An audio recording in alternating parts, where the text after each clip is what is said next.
What's up, everybody? This is Chris Lynch from the Eric Jr. podcast. Thank you for tuning in. I am, of course, here with my good friend Jake.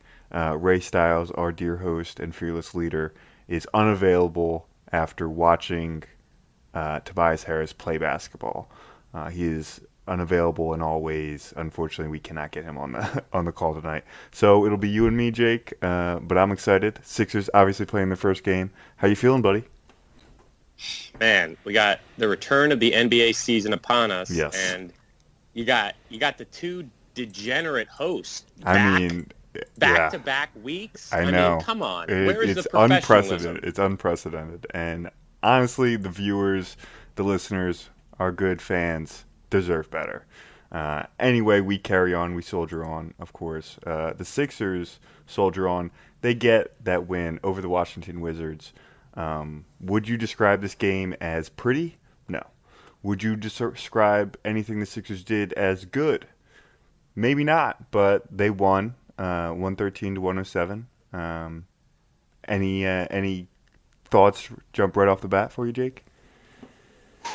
All right, so here's the thing. Everybody has their predictions until that ball gets thrown in the air and the game starts. Yes. And I'll tell you what, Kareem. I did go back into the EJP files and I listened to our takes about the 2019-2020 Sixers. They should be thrown into a fire and unable to be heard for the rest of human history, but go on. And let me tell you this. Outside of you alluding to Josh Richardson possibly being able to achieve Jimmy Butler-esque skills, outside of that, I think that we were relatively in line with our predictions last year. I mean, watching the Sixers game tonight, I am trying so hard to remain grounded, to take into account the lack of continuity that these players have had. Lack of training camp. Lack of preseason, lack of everything, of normalcy. Yeah. And yet, I watched this game tonight, and I was, like, physically ill because of how familiar the weaknesses appeared early on. Yeah. And what I'll say is you got the win tonight. Thankfully, you got the win tonight to quell some of the outrageous slander that was already coming this team's way. You see some very familiar problems when it comes to initiating offense in the half court, when it comes to getting crunch time buckets, when it comes to getting contributions other than Joel Embiid for offense late in the game when you need it. I am flummoxed and a little sad at where we stand. I was really expecting to just see visually a product that jumped out to me as drastically different from last year. I know I'm asking a lot in one preseason game. After all, our 2019-2020 Sixers started out 5-0, and we were fucking feeling ourselves in that moment after the Furkan game winner. I would dare to say that I have felt more confident in my entire life than in anything ever. And where we went from there, I was just quite chaffed. I remember being quite chaffed, yes. I felt pretty good about my standing in my life and the amount of time and energy I invested in this Philadelphia 76ers team. But here I sit in 2020 with the fastest NBA offseason having commenced, and we are off and running with a team that does not have a competent half-court initiator. And Kareem, why don't you just walk me through what you saw tonight and where we should have our heads at going into the season? Yeah, well, you hit the nail on the head when you said, the same old problems coming up again. Struggles in the half court. It was the Sixers starters, while they played an overall, you look at the box sheet, they played a good game. They struggled for large stretches of this game, and it was, a little bit frustrating, a little bit concerning, because you heard all this talk in the offseason. Oh, well, now they have shooters. Everything's going to be easy. Everything's going to be fine. I did not see one easy bucket in that entire game. There were no easy buckets. I was promised easy buckets, Jake, and I didn't get any. Everything was a slog for the Sixers tonight on offense, especially for the starters. They only attempted 4 threes in the first half, ended up only making 2 the entire game. That was Seth Curry and Joel Embiid going 1 for 1 for 3. Joel Embiid, shout out. Thank God for Embiid, because he was great. We'd be remiss to not start every episode by reminding ourselves of that. He was fantastic on both ends of the court. Finished with 29, 14 boards, Only 3 turnovers, very good game. But yeah, the first half was pretty even, I would say, with the Sixers looking pretty sluggish. But then something happened. The starters went to the bench. A couple guys came in and just absolutely lit up the place. And of course, talking about Shake Milton and Tyrese Maxey. I mean, the breakout stars of the game, I would say. Shake Milton, uh, 6 of 11 from the field. 3 assists, 3 steals, 19 points, plus 33 in the game. He was phenomenal, and the Sixers needed every single one of those. Every single drive, Shake, they needed every single pull-up three, every single, darting to the basket to get a foul call. Like, he was amazing. He's everything I've ever wanted him to be. We kind of just have to start there, I think, because he's the story. If he's this, then we have a lot less to worry about, I think. What about you? I definitely agree. I think the tangible takeaway from tonight is that Shake Milton, regardless of all of this hometown hype, is legit and is going to be in those fourth quarter situational lineups to break down a guy in the half court, have the possibility of pulling up off the dribble, being a very efficient catch and shoot 3-point shooter when the space is there off of a Ben Simmons collapse and kick or a Joel Embiid double team kick out. He's ready to take that shot. That is absolutely the tangible takeaway I had from tonight. Yeah.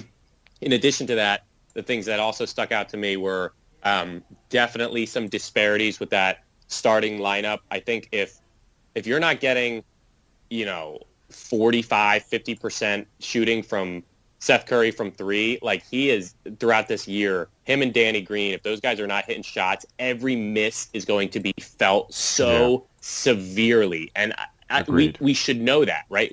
After game one, we should recognize that and prepare for it and not overreact. I'm kind of talking to myself here, because, again, as you alluded to, okay, shooting is here. Problem X is now very much mitigated, but that's just not the truth. And the big takeaway from tonight is Shake Milton. I also got to throw some love to our guy Tyrese Maxey, a Sixers rookie, actually on the floor, actually making some really nice plays, kind of stuff in the stat sheet in a miniature way tonight. 6 points, couple rebounds, couple assists. Had a really nice pass to Mike Scott where you see the court vision and kind of how he can cross-court pass right on the money. So Shake Milton's definitely the story. Tyrese Maxey is a bright spot, and I think with the elephant in the room is your and Ray Styles' son Matisse Thybulle may very well be on the outside looking in to start the season, and we'll see what changes in that regard. But almost getting blanked tonight. Just a couple of I wouldn't say garbage time because the game was very much in the balance, but some offense for defense stubs. Late in the game, he came in for Seth Curry. Did not touch the ball. Did not even play a full minute. Committed a foul, though. Don't worry. He did commit a foul. He did get on the stat sheet. Shout out Matisse.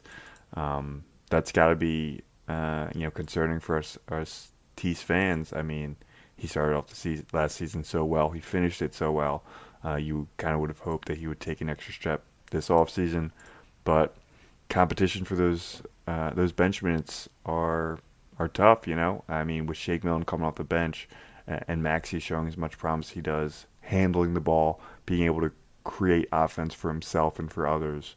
Thybulle being so limited on offense as he is. You already have Danny Green doing that on offense with the starters. Do you really need another one? It's definitely something to keep an eye on. I expect the rotations to, they're going to fluctuate throughout the season, especially as we're now seeing with the Rockets in a COVID year. It's going to hit every team. It's just a matter of when, not if. Players are going to miss time. And, that's why having such a deep bench, I think, is going to be a benefit to the Sixers. That's why I picked them to be a top 4 seed in the East, because they have that depth that maybe some of the other teams don't. But it doesn't really matter, when we're talking about, racking up regular season wins. The starters and, we'll call them the closers with Shake Milton being in there for Danny Green at the end. I want to get your thoughts on that. But they need to execute for this team to have a realistic chance of going deep in the playoffs, even making it past the second round, right? And I thought that today was such a mixed bag. Um, I guess we'll start off. What did you think of Danny Green getting essentially benched for Shake Milton later in the game? I thought it was a smart move because Yeah. of the skill set that's available, right? Because of the dribbling. And I know that Shake's not definitely there yet in terms of when he gets pressured and when it ratchets up a little bit. He does kind of he's starting to grow in that specific area, but you really needed that late in the game. And the more I look at Shake, the more I realize I love him coming off the bench and maybe closing games with us.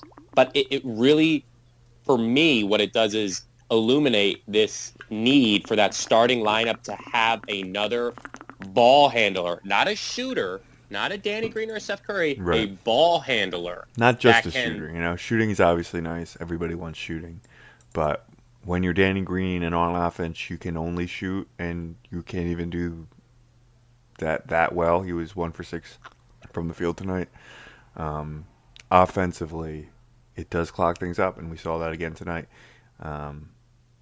There were multiple times I was screaming at my television, scaring my poor girlfriend for somebody please to pass to Danny Green open on the far corner multiple times, and they couldn't get it to him.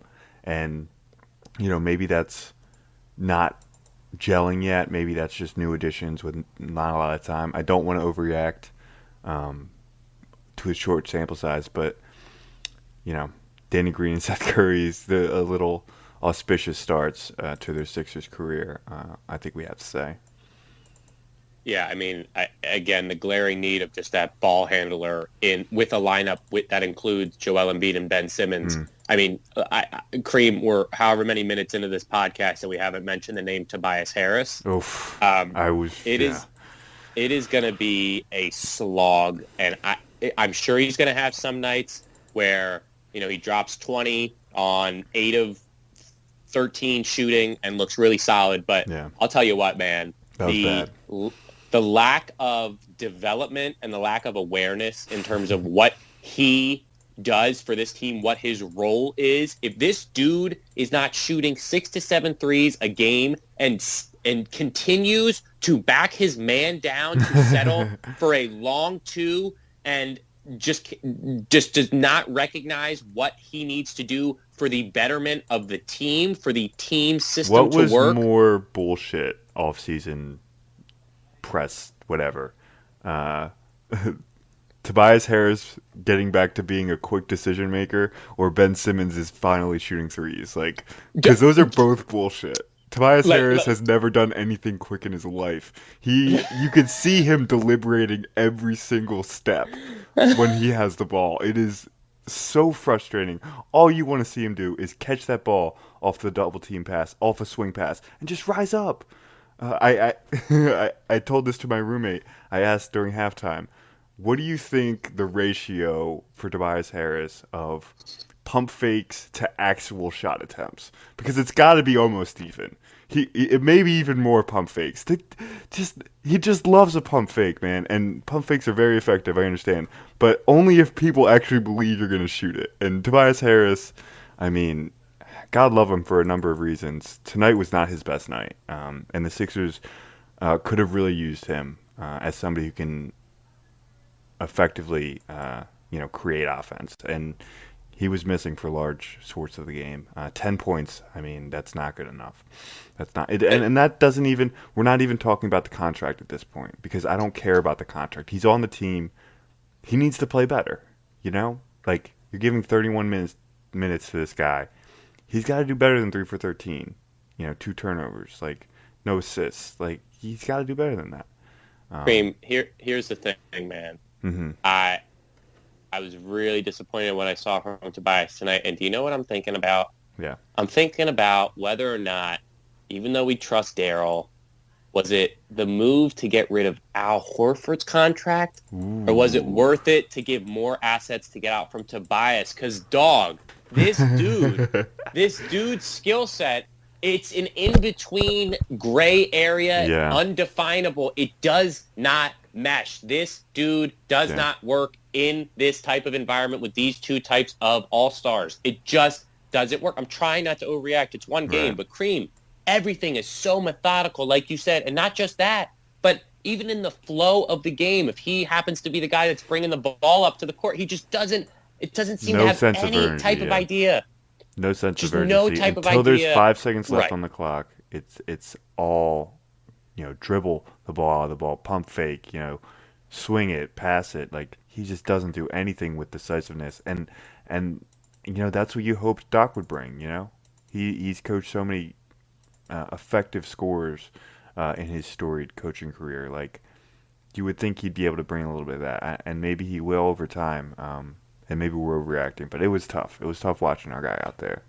I have one more topic on the Sixers that I want to touch on, and it maybe is crazy, but I really liked Tyrese Maxey out there. I liked him in the draft. I love the pick.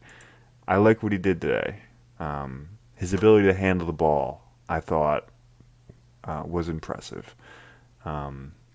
Now, obviously, we can have the discussion of whether Shake Milton should be inserted into the starting lineup. I think it's clear moving forward that he's going to be one of the closers. He's going to be on the court in the guts of the game when you need a bucket. And I feel good about that. I feel good about him being on there. To start the game, what if you swapped out Seth Curry for Tyrese Maxey? What if you added a little ball handling in there? I don't know. Maybe it's Danny Green for Tyrese Maxey. Maybe I'm overreacting, and Doc obviously has a thing with rookies.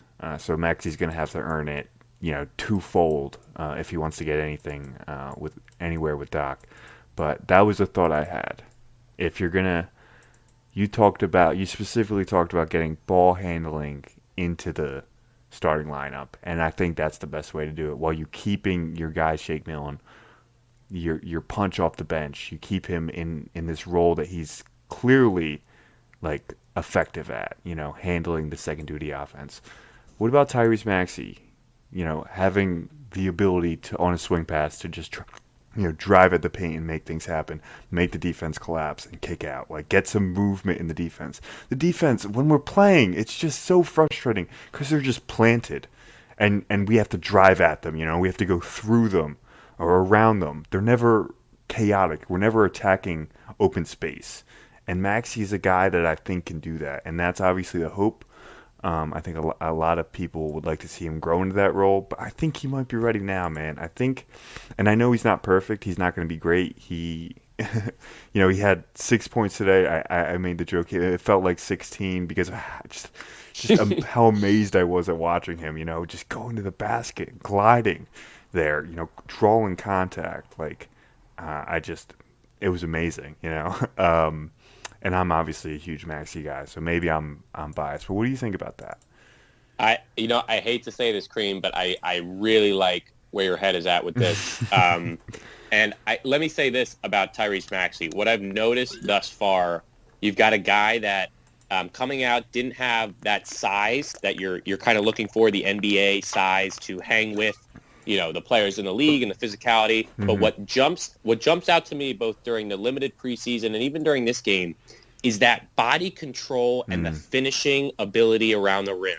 That is what makes the special separator for those top tier guys, the Jimmy Butlers and the Damian Lillards, the guys who maybe don't have the best size, but are able to utilize that skill set once they get within that 3 to 5 feet distance of the rim. Once they can smell it, they know the foot speed, the body control that is necessary to draw and sell the contact, to put the onus on the officials to make the call, and if they don't get the call, to have the strength to finish while going down, while their momentum is bringing them down. That is a specific skill that I have gleaned from the Maxey footage that I've seen thus far. That is very encouraging, even if the shot is not going to be something we see for a while, which I wouldn't expect to. Right.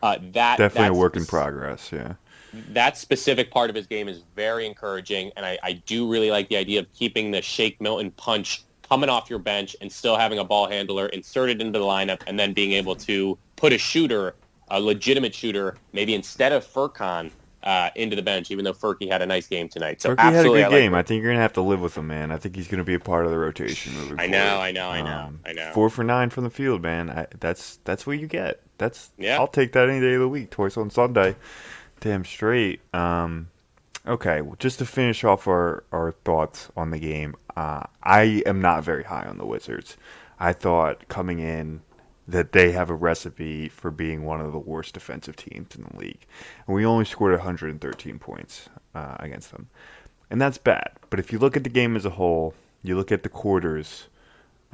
They scored 28 quarters in at least 28 points in every quarter except for the third. The third they scored 15. So if you take that, and obviously that was such a horrible, horrible stretch, and it will, haunt me till my dying days, seeing, the the Sixers offense function during that period. But outside of that, they were very effective. In the fourth quarter, we do have to touch on how effective Joel Embiid was, carrying them to the finish line, like, dragging the Sixers' cold dead bodies over the line. He was amazing. Shake Milton was amazing in the fourth. I thought, Ben Simmons, he was finding the little pockets. He had that great, from the dunker spot, that great pass with I think like a minute and left to push it to 4. I thought he was with Shake in there. His weaknesses are a little bit, you know, shaded. They're not as glaring, which I like, but definitely the same old offense. The question, obviously, $1 million question: can that offense function long term in March and April, and down the line? What do you think about that? Because he was great. You can't say that he's not a typical closer, but he was able to get the ball and he was able to finish through contact, finish through a lot of physical play. What'd you think? Yeah, I mean, for sure, it's hard to project when, looking at your offense in a crunch time situation when you have one game to look at, and in that game you have a guy that's got the hot hand, and you're rolling with him, which is what you should do. And Joel definitely had it tonight and put the team on his back. What I'll say is this. Even though Joel was carrying the team, that part is not necessarily surprising to me because of what he's shown us in the past and his elite nature as a player and his growth over the past couple of years and recognizing, what's needed of him as a generational superstar talent. But what surprised me was not seeing any type of exterior or outside, involvement, any alternative playmaking. I thought that when Joel starts to get it going in the fourth quarter with the Doc Rivers team and with shooting, you're going to see some more spacing. You're going to see some easy kickouts for easy buckets. You're going to see somebody breaking someone else down, the ball swinging side to side. You didn't really see any of that tonight, even with Joel Embiid getting it going. So what I'm looking for moving forward is regardless, and I imagine most of the time it will be Joel Embiid, but regardless, let's say it's one of our shooters having a good night, whether I'll be a Danny Green, Ferk, or Seth. Will the remaining pieces begin to recognize the defensive attention being focused on the hot hand and be able to exploit that and manifest really good opportunities for the other playmakers who are solid NBA players but have yet to prove that they can be consistently relied upon to provide that type of offensive punch in a fourth quarter game against NBA physicality. So moving forward, whether it's Joel or whoever has the hot hand, and it's traditionally It'll going be to a be hard Joel, march, I imagine. Yeah. who is going to kind of separate themselves as the guy you can rely on to at least whether it's a center of gravity if it's a shooter, or whether it's another playmaker in Maxey or someone else who you're respecting the drive and kick game possibly. You need someone else to step up. I agree. Okay. I just have one more thing on the docket, actually. I lied about the Sixers. Watching this game make me want to trade Ben Simmons for James Harden. I'm a little ashamed to say, like, I was just watching it. I was just like, man, it'd be cool if you could just get James Harden in here and he'll just drop 40. That'd be nice. And it's like Ben Simmons, objectively, a very good game. He was 7 for 12 from the field. He was getting the line a Very little good. bit. Bad. He didn't shoot very well from the line, but 9 rebounds, 7 assists, 16 points. That's not bad. But just the the way things were, it made me want, and I have an inkling that Daryl was seeing a lot of the same stuff. He was just like, man, this out. Unless he has faith in Doc to work out the kinks, I think he knows that this team, as presently constructed, has a ceiling. Yeah. It's called the conference finals. That is the ceiling of this team, and then whether we can even reach that is a question. So I would, after today, if we can get James Harden without including Shake Milton and Tyrese Maxey, I think that'd be a win. Yeah. I think. Let me just interject with one thing here. I mean, the James Harden stuff It's getting ugly. reminds well, yeah, that whole situation is crazy, and you can maybe speak to that in just a moment. But what jumped out to me was just the idea of you're reluctant to give up Ben Simmons and the timeline that you have with him and et cetera, et cetera. But what jumps out to me is in the playoffs when it matters the most, because as fans who invest this much as we do, we care about the playoffs when it matters, right? And in the playoffs, it does strike me as you need someone that can take on the lead responsibilities of manufacturing offense in a playoff half-court offense, and that is never going to be, in my opinion, Ben Simmons. No. And with James Harden, that actually allows you to have Joel Embiid as kind of that secondary option, which bodes well for the playoffs when the spacing and the officiating really clamps down. So when you look at James Harden and forget about the timeline and the cost and all that,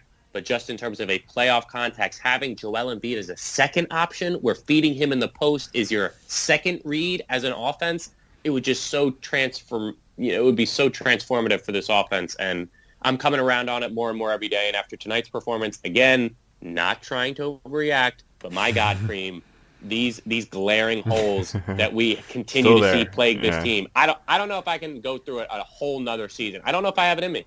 It was, I mean, it's tough to, if you didn't watch it, imagine just like every game in the bubble. That was it. That was what we watched. Except this time Shake Milton came to the rescue and he won us the game. And Joel Embiid, That's right. They won us the game together. Yeah, well, I mean, Harden stuff's getting pretty ugly. Houston had to cancel their game, not just because of Harden, but because of a COVID outbreak, unfortunately. So that situation is festering, I think you would be fair to say. I wonder what that does to Daryl, a guy like what he looks at that and sees. It'll be interesting. I was going to make the suggestion before the season that the Sixers would go, 8-5 in their first 13 games, and then they would trade Ben Simmons for James Harden. I think we're on that track. That's the track I think we're on. That's what they did. Pretty bold. That's what they did with Jimmy Butler. I don't know if it was exactly 13 games. It was thereabout. They realized that the team wasn't good enough. And I think, if it has not already occurred to Daryl Morey, it will be made very clear that this team is not good enough to compete for a championship. And yeah, I'm comfortable trading Ben Simmons for James Harden.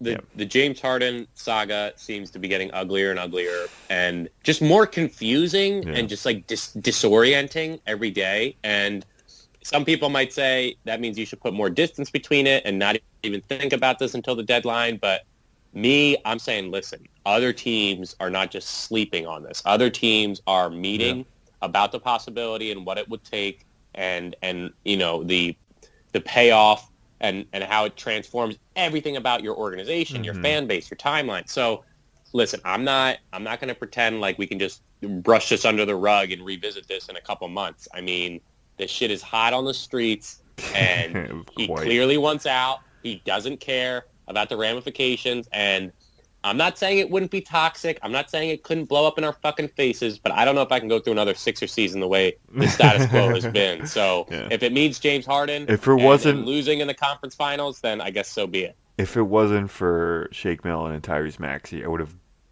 gouged my eyes out watching that Sixers game. That was terrible. It was awful against a bad Wizards team. That's right. It shouldn't have been close. Anyway. Couple NBA notes before we get to the Hurts mania. Nets look good. Nets are good. I think I'm not alone in saying that. I think I'm not alone in being, a little bit cautious on that team until I saw it in person. And then I saw it, and then, yeah, they're good. They're going to win a lot of games, and Kevin Durant looks pretty good. Like the best player in the East, maybe. Yeah, put some money on KD for MVP. We'll see if Nice. that pays off. And the Nets look possibly lethal and very scary. So Very that's what I'm scary. going to say about that. Yeah.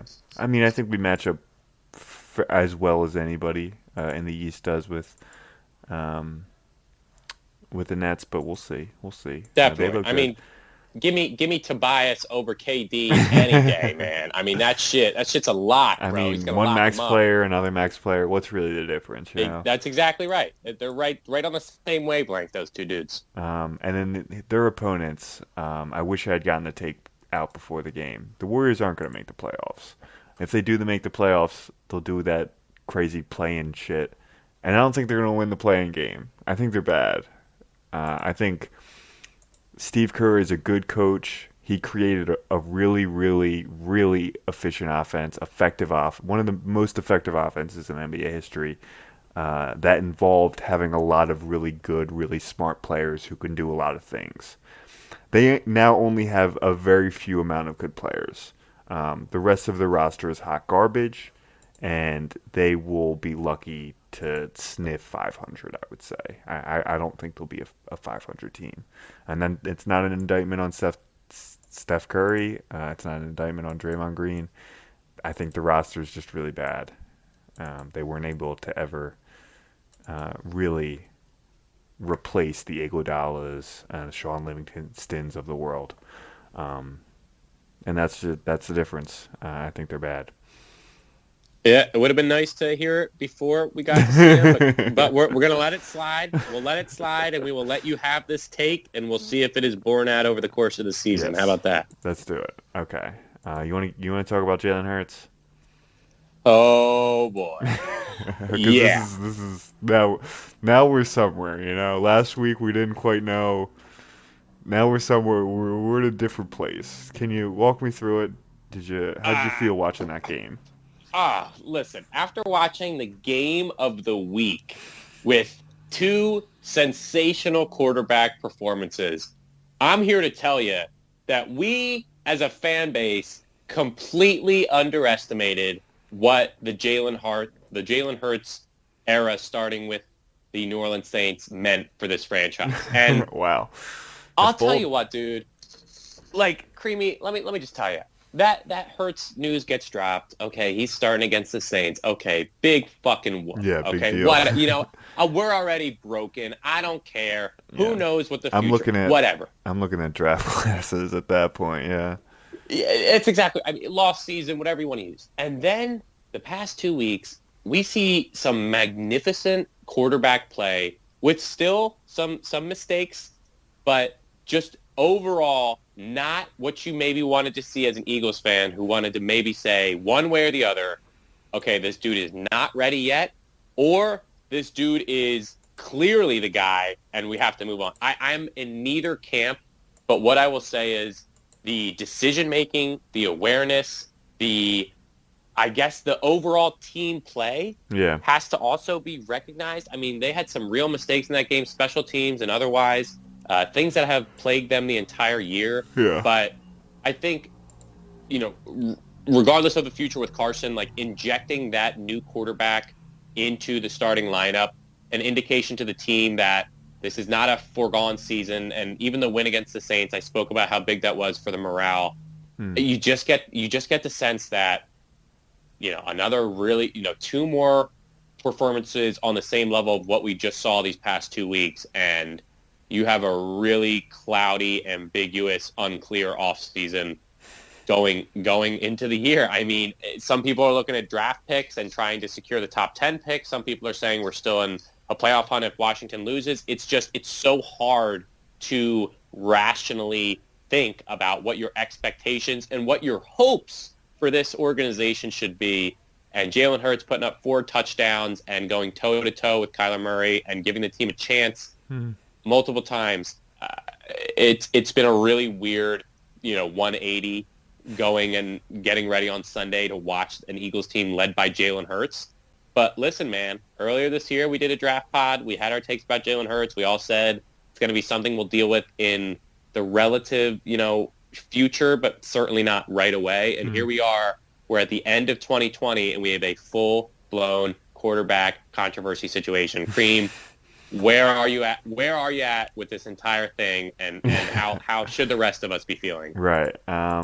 think, man, I think you just gotta ride Jalen Hurts, man. He's just playing so well. Like he's done nothing to, you know, deserve to lose his spot. He's played amazing, in fact, better than I gave him credit for. And obviously, he's not perfect.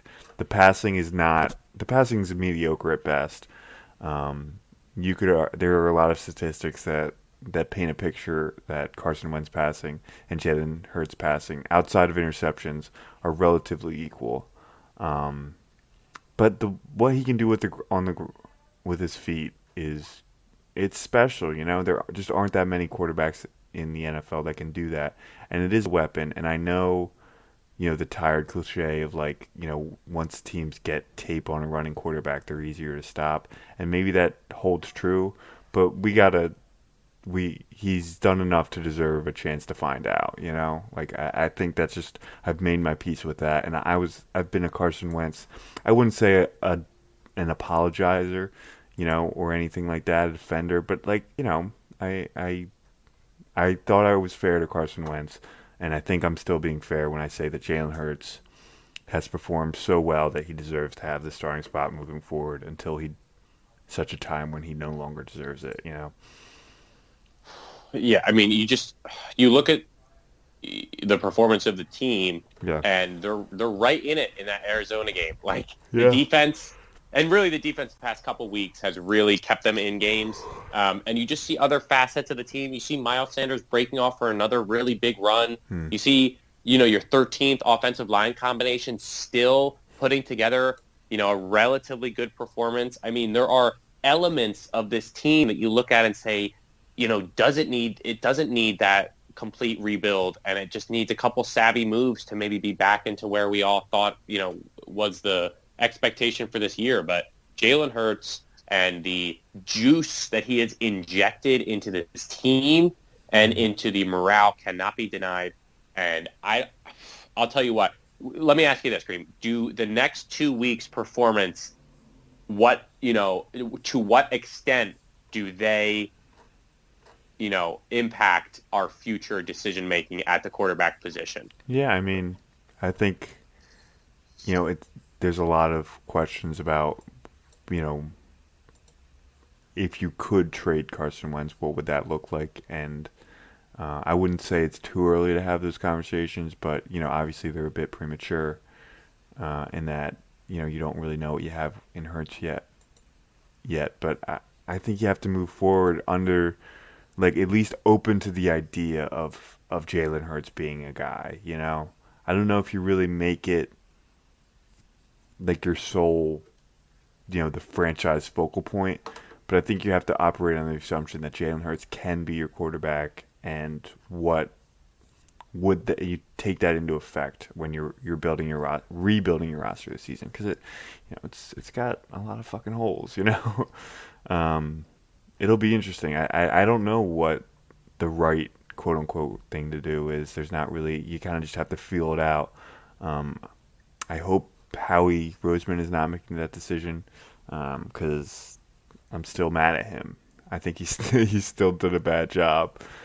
He's done a bad job, and I think he should still get relieved of his duties. But Hurts has played so well the last 2 games. I think you got to give him a pretty long rope. Yeah, he's proven a lot in only 2 weeks, and I guess we're overreacting, but that's fine. Cream, I gotta put you on the spot. I'm sorry.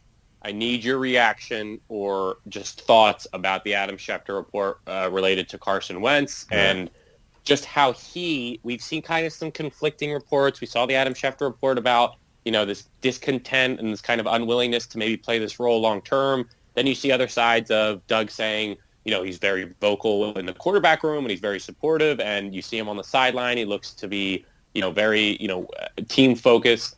Where is your head at in terms of Carson Wentz, the going into the year unquestionable franchise quarterback, and here we sit at week 16, and there's such an unknown. What do you think about the Schefter report, and where do you think he goes from here? Kind of regardless of whether it's a future in Philadelphia or elsewhere, how does he need to interact, behave, and engage with the media and the organization moving forward to get the best possible outcome?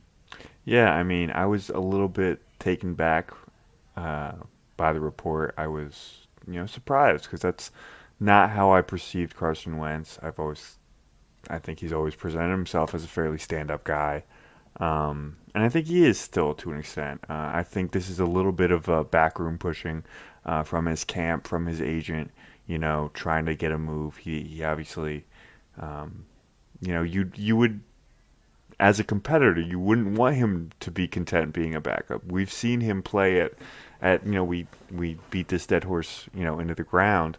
But he did play we've seen him play at a MVP type level. He'd be crazy to be content with being a backup for the rest of his career.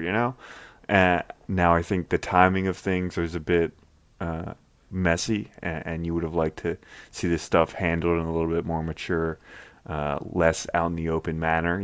I think that's what we would all rather have. But I think this, now the backlash of that report, I think is maybe going a bit too far in the other direction. He doesn't deserve to be crucified because he had a bad season, and he is frustrated, rightfully so. I'm not. It doesn't change how I feel about Carson Wentz. But I think it would probably be best if Jalen Hurts does what we expect him to do the last two games, plays relatively well. I don't think trading him, would be bad for either side. I think that's absolutely something they should and will look into. All right, we can move on from this in just a moment, but here it is. Jalen Hurts wins the next two games. The Eagles miss the playoffs due to their mediocrity. Who is your starting quarterback of the start of the 2021-2022 season? I think it's Jalen Hurts. Oh my God. Yeah. I think you have to. I think you have to be moving forward. He's playing well. He's playing well. You have to give him a chance. You just said it's just been one bad season for Carson. You said one season. You're ready after one season? You have to. The NFL's life comes at you fast. You have to adapt. Jesus. You have really to. Fucking fast, apparently. Yeah, I mean, I know. But what do you want from me, man? I'm watching the games. You're watching the same games I am. Yeah, I know, man. I'm trying to find. Scored 26 points. Carson Wentz hasn't done that.